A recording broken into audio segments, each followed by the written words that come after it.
So, ayun, gusto ko lang i-share, no, yung experience ko nung nagpa-myomectomy surgery ako. Kasi merong time doon na before kay surgery, parang alam niyo yung kini-cleansing doon sa ating wet o ganun. Gaganon nila kayo bago kayo i-surgery. Kasi para daw malinis muna yung loob nun, yung walang dumi, bago buksan, bago ko gawin yung surgery. Kasi daw, kapag hindi daw malinis yun, ipapaulit daw yun. Kumbaga, hindi ko alam kung nurse yun yung lumapit sa akin nung time na yun eh. Yung naglinis sa akin. Medyo groggy na ako nun. Lumapit siya, sabi niya, ma'am, halika dito. Tapos ayun, may nakita akong parang, hindi ko alam kung ang tawag dun eh. Parang tubo na ganun, yung clear lang. Tapos, isasalpak dun sa ano mo. Tapos, tubig. Tapos, tinanong ko pa nga nun, tandaan ko, sabi ko, ma'am, ano po yan nilalagay niyo? Gamot po ba yan? Sabi niya, hindi, tubig lang. Tapos sabi niya, sabihin mo lang sa akin kapag feeling mo, nadudumi ka na, sabi niya. Tapos sabi ko naman, okay po. So, ayun, pinatagilid niya lang naman ako nun. Tapos, mararamdaman mo na parang, ano, mailalabas ka. Tapos punta ako sa CR. Pagpunta ako sa CR, meron nga. Ay, lumalabas nga. So, pag nakalabas na yon, uulit-ulitin pala yon. Hanggang sa, balik-balik ka sa CR, hanggang sa maubos yung laman ng tiyan mo. Yung mawala na yung dumi. Hanggang sa mag-clear. As in, clear na clear. Yung parang, pag pumunta ka CR, yung madudumi ka, pero tubig na lang. Kasi clear water, ganun lang dapat. Walang ibang halo. Kahit kung may granules man yan, mga ganon. Hindi daw pwede yun. Dapat clear na clear. So, ito na nga, no. So, nung ano, medyo okay na, medyo matagal-tagal na rin yung ginaganon niya ako.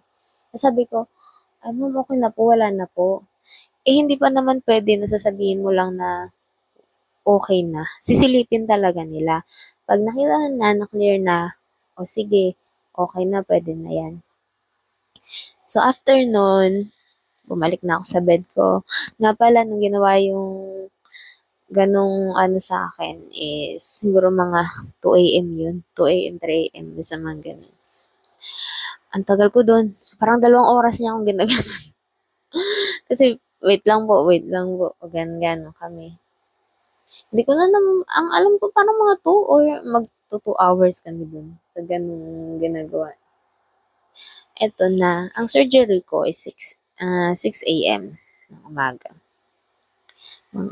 Mga 5, alam nyo yun, mga 5 ng ano, so yun, mga 5, quarter to 6. As in, nakaready na ako, malapit na ako dun sa door.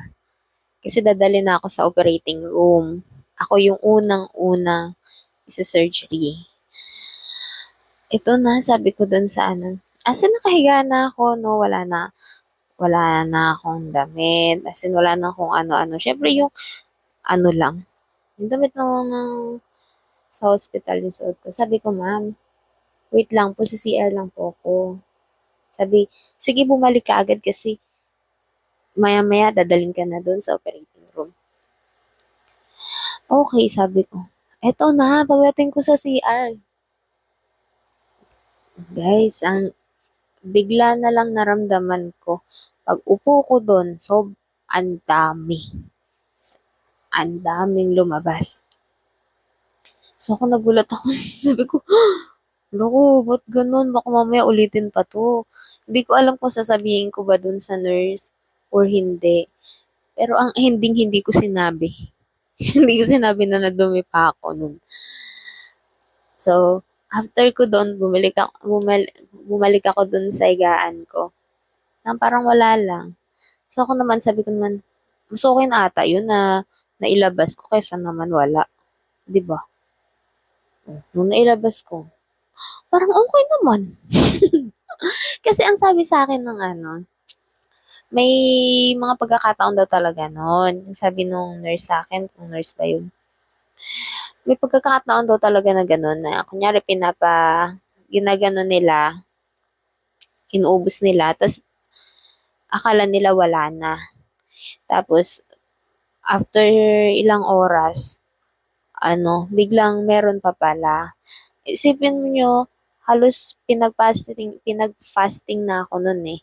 Wala na akong kinain, wala na akong tubig. Isipin nyo, nung na-clear na, akala ko wala na yun, tas meron pa din pala. So, ayun ang ginawa ko. Tahimik lang ako. Hanggang sa maoperahan na ako. Walang nakaalam na. Pero, pinagpapasalamat ko na nailabas ko yun.